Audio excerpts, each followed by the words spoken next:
आगे बढ़े इस वक्त की एक और बड़ी खबर आपको बता दें। इजरायल की सेना लगातार हिजबुल्लाह के ठिकानों पर हमला कर रही है। हिजबुल्लाह के ठिकानों पर हवाई हमले का वीडियो सामने आया और इस हमले में हिजबुल्लाह को बड़े नुकसान का दावा किया जा रहा है। एक के बाद एक जबरदस्त हमले किए जा रहे हैं। हिजबुल्लाह के ठिकानों को निशाना बनाया जा रहा है। आईडीएफ ने हिजबुल्लाह के कैंप को निशाना बनाया है और बहुत बड़ा नुकसान इससे हिजबुल्लाह को हुआ है, यह भी दावा किया गया।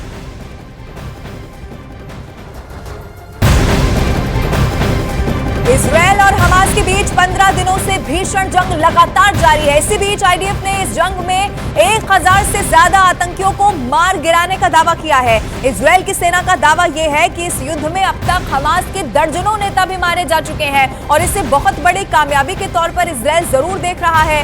युद्ध के बीच आईडीएफ का यह बहुत बड़ा दावा है। कई सारे आतंकी 1000 आतंकी मार गिराए गए हैं, ढेर कर दिए गए हैं। ये बहुत बड़ा दावा आईडीएफ की तरफ से किया गया। और uधर हमास और इजरायल में छिड़ी जंग के बीच हमास ने 2 अमेरिकी नागरिकों को रिहा कर दिया है। इजरायल के प्रधानमंत्री नेतन्याहू ने इसकी जानकारी दी, जिसकी एक तस्वीर भी सामने आई, जिसमें 2 अमेरिकी नागरिकों को हमास की तरफ से इजरायल की सेना को सौंप दिया गया। जिसके बाद अमेरिका के राष्ट्रपति जो बाइडेन ने इजरायल और कतर को इसके लिए धन्यवाद दिया, क्योंकि हमास ने कतर की मध्यस्थता के बाद ही बंधक बनाई गई अमेरिका की रहने वाली मां बेटी को रिहा किया, जिन्हें इजरायल की सेना ने हमास के लड़ाकों से सुरक्षित अपने कब्जे में ले लिया। 7 अक्टूबर की सुबह फिलिस्तीन के चरमपंथी संगठन हमास ने इजरायल पर भीषण हमला किया था, जिसे पिछले 75 साल के इतिहास में सबसे भयानक हमला माना गया। और इजरायल की सेना ने दावा किया कि इस हमले में हमास ने आम नागरिकों को अपना निशाना बनाया, जिसमें हजारों लोगों की मौत हो गई, जबकि सैकड़ों लोगों को बंधक बनाया गया।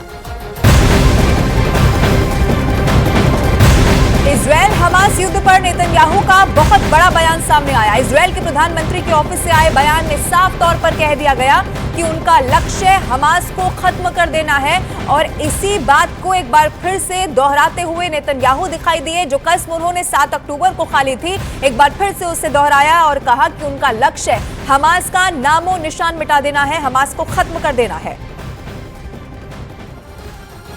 और उधर हमास की तरफ से अमेरिका के 2 नागरिकों को रिहा करने की खुशी में इजरायल के लोगों ने जश्न मनाया है। उन्होंने इस खुशी में दिए जलाए और गीत भी गाए, जिसका एक वीडियो भी सामने आया, जिसमें इजरायल के लोग जश्न मनाते नजर आए, क्योंकि हमास की तरफ से बंधक बनाई गई अमेरिका की मां और बेटी को हमास की तरफ से सुरक्षित रिहा कर दिया गया। और इसी खुशी में उन्होंने दिए जलाए और गीत गाकर अपनी खुशी का इजहार किया। इस दौरान उन्होंने इजरायल का झंडा भी सजाया और उसके आसपास रोशनी की और फूल लगाए। 7 अक्टूबर की सुबह हमास ने इजरायल पर धावा बोला था। इसमें हमास के लड़ाके सैकड़ों लोगों को बंदूक की नोक पर बंधक बनाकर ले गए थे, जिसके बाद हमास की तरफ से अमेरिका के 2 नागरिकों के रिहा होने पर इजरायल के लोगों की खुशी का ठिकाना नहीं रहा और उन्होंने इसे सेलिब्रेट किया।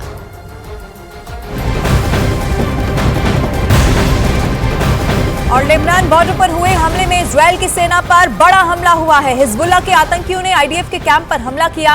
इस हमले में इजरायल के सेना के 2 जवानों के भी मारे जाने का दावा है। हमले में आईडीएफ के कैंप में बड़े नुकसान का दावा किया गया है। एक तरफ आप देखिए, आईडीएफ की तरफ से जब जबरदस्त हमले किए गए तो हिजबुल्लाह के ठिकानों को तबाह कर दिया गया, लेकिन दूसरी तरफ हिजबुल्लाह के आतंकियों ने भी पलटवार किया है। आईडीएफ पर यहाँ पर हमला किया गया और कई सारे सैनिकों पर यह हमला किया गया है। हिजबुल्लाह ने इजरायल को 72 घंटे का अल्टीमेटम दे दिया था, वो भी तब जब इजरायल ने यह ऐलान कर दिया कि उसकी सेना किसी भी वक्त गाजा में घुस सकती है। जिसके बाद चीन खुलकर फिलिस्तीन के साथ खड़ा हो गया और ईरान ने इजरायल को अमेरिका की धमकी दे डाली। यानी दुनिया एक बार फिर भारी तबाही के मुहाने पर खड़ी दिखाई दे रही है। हमास और इजरायल की जंग में दुनिया के कई ताकतवर देशों ने एक दूसरे के खिलाफ खेमेबंदी शुरू कर दी है, क्योंकि हमास से हिसाब बराबर करने पर उतारू इजरायल को अमेरिका और उसके दोस्तों का पूरा समर्थन मिला, जबकि रूस, ईरान और चीन खुलकर फिलिस्तीन के साथ खड़े हो गए।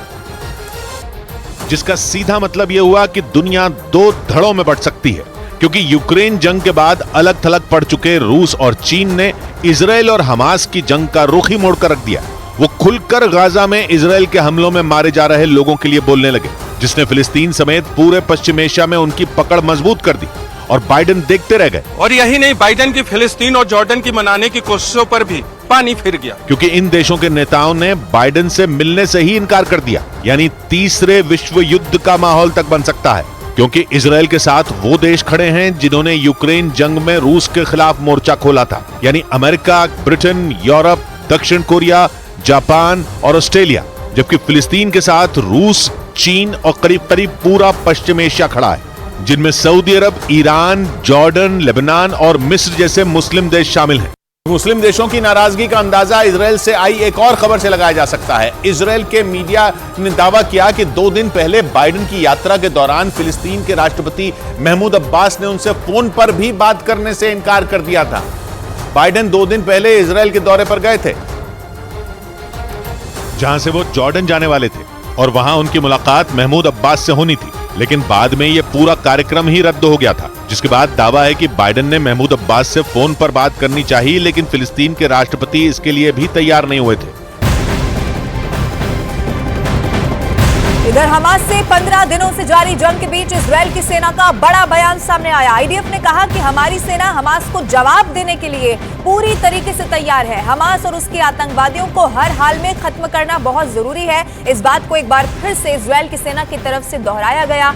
हमास को जवाब देने के लिए अपनी तैयारी भी पुख्ता रूप से यहां पर जाहिर की है आईडीएफ ने। और उधर अमेरिका की राजधानी वॉशिंगटन में हमास और इजराइल के बीच छिड़ी जंग को रोकने और फिलिस्तीन के समर्थन में प्रदर्शन किया गया, जिसमें सैकड़ों की संख्या में लोग जमा हो गए और फिलिस्तीन के समर्थन में नारेबाजी की। उन्होंने गाजा में हुए हमले को नरसंहार बताया और इसे रोकने की मांग की। वहां से जो तस्वीरें सामने आई, उनमें हाथों में नारे लिखी तख्तियां और बैनर लेकर लोग इजराइल के हमले के विरोध में आवाज बुलंद करते दिखाई दिए। यही नहीं, सभी प्रदर्शनकारी काले रंग की टी शर्ट पहने हुए थे। इस बीच कुछ प्रदर्शनकारी तो अमेरिका की संसद भवन के अंदर घुस गए और वहाँ उन लोगों ने प्रदर्शन शुरू कर दिया। हालांकि हालात बिगड़ने के बाद पुलिस ने कुछ प्रदर्शनकारियों को हिरासत में ले लिया। यूक्रेन जंग के बाद जो माहौल बना वो इजराइल और हमास की लड़ाई के बाद और गर्मा गया। ये यूं कहें कि अमेरिका और रूस ने तय कर लिया कि वो खुलकर किस देश का साथ देंगे। मतलब विश्व युद्ध की बिसात बिछती हुई दिखने लगी, क्योंकि अमेरिका ने इजराइल को गाजा में घुसने की हरी झंडी दे दी, जबकि वो ये जानता है कि इजराइल के गाजा में घुसते ही ऐसा विनाश हो सकता है जैसा किसी ने सोचा भी नहीं होगा। लेकिन अमेरिका की मजबूरी ये है कि वो इजराइल जैसा पक्का दोस्त गवा नहीं सकता, और इसीलिए वो मुस्लिम देशों की नाराजगी की कीमत पर इजराइल के साथ खड़ा है और हमास के खात्मे में इजराइल के साथ कदम से कदम मिलाकर चलने के लिए तैयार है। जिसका नतीजा ये हुआ कि इजराइल और हमास की जंग में इजराइल, अमेरिका, ब्रिटेन, यूरोप, दक्षिण कोरिया, जापान और ऑस्ट्रेलिया जैसे ताकतवर देशों का खेमा तैयार हो गया, जो सऊदी अरब, मिस्र, तुर्की, लेबनान, ईरान, पाकिस्तान, रूस और चीन के सामने खड़े हैं। यानी अमेरिका के खिलाफ बोलने वाले देशों में मुस्लिम देश तुर्की भी शामिल है, जबकि नेटो में तुर्की अमेरिका के साथ है। इजराइल और